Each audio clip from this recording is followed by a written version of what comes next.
Bonsoir à tous, j'espère que vous avez passé une bonne journée.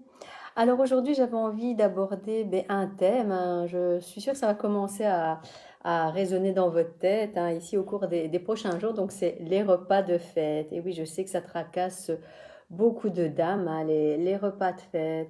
On sait qu'on va manger au réveillon, qu'on va remanger le lendemain à la Noël. Après, on n'a pas le temps de se remettre, c'est reparti pour le réveillon du Nouvel An, le jour de l'an, etc. Et donc, c'est vrai que c'est une période qui est délicate, qui peut vraiment, ça c'est vrai, vous faire prendre quelques kilos si vous ne faites pas attention. Et alors, je vois que parmi mes clientes, le stress commence à monter. Elles sont là, elles me disent, tel jour, je vais t'inviter chez ma belle-mère, je sais, je pourrais pas lui dire que je fais attention, sinon elle va être vexée, etc. Ah, ma maman, ce jour-là, elle va préparer ma bûche, si je lui dis que je n'en mange pas, ça va pas, etc. Donc, aujourd'hui, je vais j'avais envie de parler avec vous de quelques petites astuces, hein, pour passer ce cap le mieux possible en douceur. Voilà, la première astuce que j'avais envie de partager avec vous, c'est toujours l'équilibre et la variété. Donc, essayez d'opter vraiment pour une alimentation équilibrée qui va inclure une variété de couleurs dans vos repas. Et donc pensez-y, plus votre repas sera coloré, il y a du rouge, il y a du jaune, il y a du vert, plus ce sera équilibré. Alors quand je dis intégrer du rouge, c'est par exemple des tomates, intégrer du vert, ce sera par exemple des épinards, de l'avocat, du jaune, des poivrons. Et alors plus vous venez rajouter ces aliments-là dans votre assiette, plus elle sera équilibrée. Donc ça, c'est une chose. Ensuite, la deuxième, c'est de ne pas aussi vous priver pendant les repas festifs à outrance. Donc, on sait très bien que c'est une période délicate, que vous ne pourrez pas vous manger, comme je dis d'habitude, vos 100 grammes de blanc de poulet avec la petite portion de riz et la moitié de l'assiette de légumes. Donc, mangez, savourez, profitez-en un maximum, mais écoutez également votre faim, parce que souvent pendant ce genre de repas, on est là en famille, on profite, on a tendance à manger plus qu'il ne faut. Donc ça veut dire que dès que vous sentez que l'aliment ne vous fait plus plaisir, je vais dire, ça veut dire que vous n'avez plus faim et à ce moment-là, il vaut mieux éviter de vous resservir. Donc ça, c'est une des choses. Alors attention aussi aux calories liquides. Je sais qu'on apprécie la coupe de mousseux, le cocktail, l'alcool à la fin du repas. Mais ah, voilà, ce que je peux vous conseiller, c'est plutôt de privilégier une coupe en apéro et un verre de vin, par exemple, que vous allez consommer tout au long du repas. Parce que malheureusement, si vous lancez ces deux, trois apéros, après ce serait une bouteille de vin, deux, trois whisky à la fin, etc. Là, vous allez vraiment à faire le plein de calories. Et alors, au niveau des kilos, y a pas de miracle, hein. Ils vont venir s'installer avec plaisir sur votre ventre, sur vos fesses, etc. Donc, voilà, faites attention aux calories liquides parce qu'elles peuvent vraiment faire des dégâts. Donc, ça, c'était la première astuce. Donc, on mange équilibré et on limite la consommation de calories liquides, style alcool, apéro, etc. Alors la deuxième chose que vous devez essayer de faire, c'est de planifier. Je vois que ça parle à certaines, parce que je vois les pouces qui arrivent. La deuxième chose, c'est d'essayer de planifier vos repas. Alors, c'est pas toujours évident. Par contre, si vous vous organisez chez vous, ce sera déjà plus facile. Vous pouvez déjà avoir ça en tête, hein. J'en ai discuté avec mes clientes. Préparer des petites choses plus saines. Donc, par exemple, préparer des morceaux de légumes en apéro. Pour le repas consistant, ça peut être une viande blanche, par exemple de la dinde, avec différents accompagnements, parce que ça, je en parlerai dans un autre live. Les accompagnements ne sont pas les mêmes. Donc, le gratin dauphinois, par exemple, je ne vous le recommande pas. Peut-être essayer de penser à du quinoa que vous allez mélanger avec des légumes, etc. Donc, ça peut être vraiment une bonne alternative. Et si vous êtes chez des gens, n'hésitez pas à faire déjà le tri dans votre tête. Moi, je ne me gêne plus, je mange ce qui me convient, je mange ce qui ne me fera pas mal au ventre. Et donc, on peut avoir préparé plein de choses. Si je sais que je ne vais pas les supporter, je ne me force plus à les manger. Donc, faites un petit peu le tri. Donc, s'il y a par exemple du gratin dauphinois et des légumes, ben, prenez peut-être une petite cuillère de gratin dauphinois, mais remplissez davantage l'assiette de légumes. Privilégiez un poisson, une viande blanche, plutôt que de prendre des choses qui seront plus grasses, comme par exemple un foie gras. Donc, en entrée, par exemple, ça pourrait être plutôt des crustacés. Donc, ça, c'est une des choses. De nouveau, écoutez votre faim, comme je viens de le dire tout à l'heure. Quand vous sentez que ben, l'aliment finalement ne vous apporte plus de plaisir, ça veut dire que vous êtes rassasié et à ce moment-là, ben, c'est le moment de dire ben, j'arrête, je ne me resserre pas. Et pas d'obligation, ne vous sentez pas obligé pour les convives, chacun fait ce qu'il veut, les convives peuvent se resservir, mais si vous n'avez plus faim, ne vous forcez pas. Donc ça, c'était la deuxième astuce. Alors la troisième, ben, c'est quand même apprenez l'art de la dégustation. Donc comme je l'ai dit, ce sont des soirées, des journées exceptionnelles, mais c'est aussi exceptionnel parce qu'on se retrouve en famille, avec les enfants, il y a parfois de la famille, par exemple moi ici j'ai de la famille qui va revenir d'Italie, donc ce sont des moments de bonheur, des moments d'amour, des moments de joie, donc profitez, savourez. Donc savourez quand vous êtes là en famille, même si c'est quelque chose, vous savez, qui n'est pas diététiquement le plus adapté, mais profitez. Et comme je l'avais déjà dit dans un autre live, ne culpabilisez pas, ça ne sert à rien. Donc on est là, on profite le soir, avec modération quand même. Et après, ben, entre deux, ben, j'en parlerai un petit peu, on essaie de réinstaurer de bonnes habitudes alimentaires et une bonne hygiène de vie. Donc voilà, dégustez, savourez avec modération, profitez de la famille, profitez des amis, etc. Ce sont vraiment des moments de partage, de bonheur et d'amour. Donc ça, c'était la troisième astuce. Alors, la quatrième, je vais parler des encas. Donc ça, c'est plutôt avant le repas. Donc, vous savez que vous allez avoir un repas bien chargé ou plus chargé que d'habitude, par exemple le 24 décembre, je vais prendre ce jour-là. Mais de la journée, n'arrivez pas affamé, ça ne sert à rien. Dire, ah, je vais rien manger, comme ça je pourrais profiter au soir. Ben non, qu'est-ce qui risque d'arriver, c'est que vous aurez vraiment faim. Et donc, dès que l'apéro va arriver, on va commencer à se jeter sur plein de choses. Donc, prévoyez plutôt pendant la journée des encas sains. Donc, ça peut être un bol de potage le midi, une belle salade avec un filet de poulet, par exemple. Donc, ça, c'est des choses à faire la journée qui précède et aussi le lendemain, évidemment. Donc, là, vous reprenez une bonne hygiène de vie, vous faites des petites choses légères, des salades, légumes, viande blanche. Et donc voilà, donc ça c'est aussi une manière de gérer donc l'avant fête et le juste après fête. Donc ça c'était la quatrième astuce. La cinquième que je répète tout le temps, c'est de bien s'hydrater. Donc pensez à boire les journées qui précèdent les fêtes, donc bien boire pour bien vous nettoyer, pour ne pas avoir faim également, parce que l'eau va favoriser votre sentiment de satiété. Donc, ce que je vous conseille, ben, gardez ce jour-là votre bouteille d'eau à côté de vous. Préparez-vous aussi des infusions, hein, par exemple des infusions qui vont vous soulager au niveau du système digestif, parce que c'est vrai qu'on sait que ce sont des repas parfois un peu plus lourds à digérer. Donc, allez-y sur les infusions, même le soir pour terminer le repas, c'est une très bonne chose. Et pendant le repas de fête également, donc buvez, parce que n'oubliez pas, comme je l'ai déjà dit, l'alcool déshydrate. Donc vous buvez un verre de vin, hop, pensez après on boit aussi sa petite gorgée d'eau. Même chose quand à la fin du repas, par exemple, s'il y a le café déshydrate, de nouveau, on accompagne ça avec un verre d'eau. Donc buvez tout au long de la soirée, on va dire, ou de la journée, si c'est par exemple le jour de l'an. Donc ça, c'était la cinquième astuce. Alors, la sixième, qu'est-ce qu'on profite de faire? Ben, pendant cette période, ben, beaucoup seront quand même au ralenti, plusieurs seront en congé. Bonjour les filles, je vois que plusieurs sont en live. Un grand merci d'être présentes. Merci, merci. C'est super gentil. Alors, la sixième astuce, je disais, donc beaucoup d'entre vous auront probablement quelques jours de congé. Donc, qu'est-ce qu'on en profite? Bon, on en profite pour bouger en famille. Donc, ça vous fera du bien. Donc, par exemple, pourquoi pas faire le 25 décembre, après le repas, une balade digestive en famille.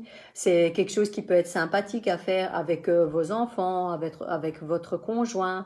Et c'est essentiel également pour éliminer un petit peu les excès d'effets. Donc moi, je sais que je serai en congé ici une petite semaine, mais je vais intégrer une ou deux séances de course. Comme ça, je sais que ça va m'oxygéner. En plus, ça va me faire du bien d'avoir cette bouffée d'air frais. Et en plus, je sais que ça va me permettre d'éliminer les petits excès que j'aurais fait pendant ces repas de fête. Et aussi, ça me fera du bien au moral, voilà, et ne pas culpabiliser de nouveau. Donc, le fait de se défouler en famille, de vous changer les idées, ça ne peut que vous faire du bien et je vous encourage vraiment à le faire. Donc, profitez. Donc, même s'il fait froid, on se couvre bien, on met un bonnet, on met une écharpe, on peut aller marcher. Si on préfère être dans la chaleur, ben, on peut aller dans une salle de sport, on peut faire un peu de tapis de marche, on peut faire quelques exercices, et même chez vous, il y a des exercices tout simples à répéter tous les jours, etc. Donc, faites de l'exercice, je vous y encourage vraiment, c'est super important dans votre hygiène quotidienne. Alors, aussi, la septième astuce, c'est pendant vos repas, donc là je repasse au repas, c'est de prévoir des alternatives légères dans vos recettes traditionnelles, je dirais. Donc ça peut être des petites sauces allégées que vous allez cuisiner vous-même. Par exemple, si vous allez chez des amis, vous pouvez dire, bah, je m'occupe de l'apéro et amener par exemple des encassins, des bâtonnets de légumes avec une petite sauce, avec du yaourt par exemple que vous aurez préparé vous-même. Au niveau des desserts, même chose, vous pouvez prévoir des desserts à base de fruits qui seront quand même un peu plus sains et moins caloriques que par exemple une bûche au beurre, des accompagnements également plus sains. J'ai dit à la place du gratin dauphinois, ben vous pouvez préparer quelque chose par exemple avec du quinoa, des légumes, etc. Et finalement, ça change. Hein, les autres convives se disent ah ben oui tiens finalement c'est une bonne idée, ça me donne envie de la refaire par exemple chez moi pour un prochain repas. Donc n'hésitez pas. Même chose, hein, au niveau des apéros, je veux dire, soyez originaux, hein, il y a moyen de se faire plaisir avec des alternatives qui sont plus légères. Hein. Je suis sûre que vous trouverez plein d'astuces sur le site sur Internet, par exemple. Et moi, j'en parlerai également dans ma prochaine newsletter. Donc, pour ceux qui ne sont pas encore abonnés, n'hésitez pas dans les commentaires à me donner votre adresse mail ou bien vous pouvez me l'envoyer bien évidemment en privé. Comme ça, vous recevrez cette prochaine newsletter qui sera diffusée, si tout va bien, lundi midi. Donc là, je vais cibler un petit peu plus au niveau des aliments à privilégier durant les fêtes et que je n'aborderai pas spécialement ici pendant ce live. Voilà, donc ça c'était une petite parenthèse. Alors, est-ce que ça vous parle? Est-ce que ça vous aide? Est-ce que vous avez déjà réfléchi un petit peu à comment? Ou bien vous me dites, bah non, moi je m'en fous, c'est les fêtes, je mange, j'en profite. Ou bien me dire, bah ouais, c'est vrai que j'y ai pensé, j'ai pas envie de prendre trop de kilos, mais je sais pas trop comment faire parce que je suis invitée chez des gens, je sais qu'ils aiment bien cuisiner, on va dire de manière plus grasse, etc. Donc, n'hésitez pas à me faire des retours, même en privé, et je répondrai bien volontiers à vos questions. Donc la septième astuce, c'était ça. Essayez, soyez originaux et prévoyez des alternatives légères pour vos sauces, pour votre apéro, pour vos accompagnements, pour votre dessert. Voilà. Et pour le pouce-café, hein, voilà, ça peut être des belles infusions, des thés un petit peu spéciaux plutôt qu'un verre de whisky qui va vous ramasser à la fin du repas, qui va vous fatiguer, qui vous fera mal dormir. J'y arrive tout doucettement. Alors la huitième astuce, ben, c'est aussi de gérer votre stress, hein, parce que le stress aussi, si vous êtes stressé, par exemple pendant les fêtes, vous êtes déjà avec ce sentiment de culpabilité, ah, je vais trop manger, mais qu'est-ce que vous allez faire? En fait, vous allez vous suralimenter, justement, ça entraîne l'effet inverse, plutôt que de vous faire du bien, ça va plutôt jouer contre vous. Et donc, voilà, soyez cool pendant les fêtes, comme je l'ai dit, des moments chaleureux en famille. N'hésitez pas, on l'a dit, allez marcher en famille. Faites un peu de méditation tous les jours, du yoga pour rester calme. La gratitude, j'en ai parlé dans un de mes lives, tous les matins ou tous les soirs ou à un autre moment de la journée qui vous convient. Mais pensez aux choses, allez par exemple à trois belles choses qui vous sont arrivées sur la journée et dites-vous, ben, si vous dites, ah ouais, puis, j'ai ça, je galère à ce niveau-là, dites-vous toujours qu'il y a des personnes, en plus dans cette période ici qui est difficile, des personnes qui sont beaucoup plus dans le besoin que vous, ou qui sont malades, etc. Donc, pratiquez la gratitude, déstressez-vous, voilà, vous ne stressez pas, hein, tout simplement, et profitez. Donc voilà, c'est super important de manière générale parce que les personnes stressées ont tendance à manger plus, elles ont tendance à manger vite, etc. Manger n'importe quoi aussi parce qu'on est stressé, on rentre, on va dans les armoires, on prend pas la peine ou le temps de se préparer un repas sain. Donc voilà, donc ça c'est important. Donc on n'y pense pas directement, mais c'est super important. Alors, la neuvième astuce, ben, c'est d'avoir quand même un sommeil régulier. Parce que je sais, hein, on va rentrer tard le 24, puis on est reparti le 25, et puis on a prévu des sorties avec les potes, etc. entre deux. Et finalement, on va manquer de sommeil, on va arriver à la fin d'année, c'est reparti, le 31 décembre, le 1er janvier. Et finalement, on est sur les rotules, hein, on est fatigué, on commence à faire 4-5 heures de sommeil par nuit, c'est peu. Et comme je l'avais dit, un sommeil qui n'est pas suffisant va perturber votre métabolisme et peut justement vous induire vers des fringales, manger davantage. Comme je l'ai dit, hein, je l'avais déjà dit, ben, en cas de sommeil perturbé, ben, il y a une hormone qui s'appelle la gréline qui va vous pousser inconsciemment vers des produits plus caloriques. Et l'autre hormone que l'on appelle la leptine, et elle qui régule la satiété, le sentiment de satiété, justement, elle va être moins produite par votre corps si vous manquez de sommeil. Donc, profitez-en aussi, reposez-vous, c'est super important. Et alors, comme j'en ai déjà parlé hein, ici il y a quelques minutes, ben, pratiquez la gratitude. Voilà, prenez le temps d'apprécier ces moments en famille, partagez avec vos proches, avec des amis. Et quand on est dans la gratitude, justement, ben, on est dans un mindset, dans un état d'esprit positif. Et donc, finalement, ça vous induit à profiter des fêtes de manière positive, sans exagération, sans dispute, sans conflit, etc. Et donc, voilà, profitez vraiment de cette bulle un peu magique. Hein. C'est vrai que c'est magique, les décorations de Noël, voilà, tout ce qui tourne autour. Savourez vraiment chacun de ces moments. Voilà, donc c'était vraiment les 10 petites astuces que je voulais vous partager avec vous hein, ce soir. Comme je l'ai dit, ben, dans ma prochaine newsletter, si vous n'êtes pas encore abonné, faites-le, donnez-moi votre mail ou envoyez-le-moi en message privé. Là, je vais vraiment vous donner plus d'astuces vraiment au niveau des repas. Donc, par exemple, je regarde ce que j'ai préparé. Ben, l'apéro, je vais vous donner des conseils pour votre apéro pendant le repas. Le plat, voilà, qu'est-ce que je vous conseille comme plat, comme accompagnement, qu'est-ce que je vous ai encore mis, les desserts bien évidemment, etc. Donc voilà, donc ça ce sont des choses en plus que je partage dans la newsletter. J'ai également ma chaîne YouTube, si vous n'êtes pas encore abonné, faites-le également, donc tapez YouTube Norma Léon. Là j'ai également plusieurs vidéos qui sont publiés pour justement éviter les maux de ventre, les ballonnements, parce que je sais que pendant les fêtes, ça va être aussi une période délicate pour beaucoup de femmes. Hein, vous m'en parlez très régulièrement, ces repas lourds où il y a plus de graisse, d'alcool, des repas un peu plus déséquilibrés, ben, en général le ventre supporte moins bien. Mais donc vous retrouverez une vidéo à ce sujet et encore plein d'autres, hein, sur d'autres thèmes qui, je suis certaine, vous intéresseront énormément. Donc voilà, c'est ce que j'avais envie de partager avec vous aujourd'hui. Alors n'hésitez pas à me faire vos retours, hein, m'indiquer comment vous allez gérer ces repas de fête.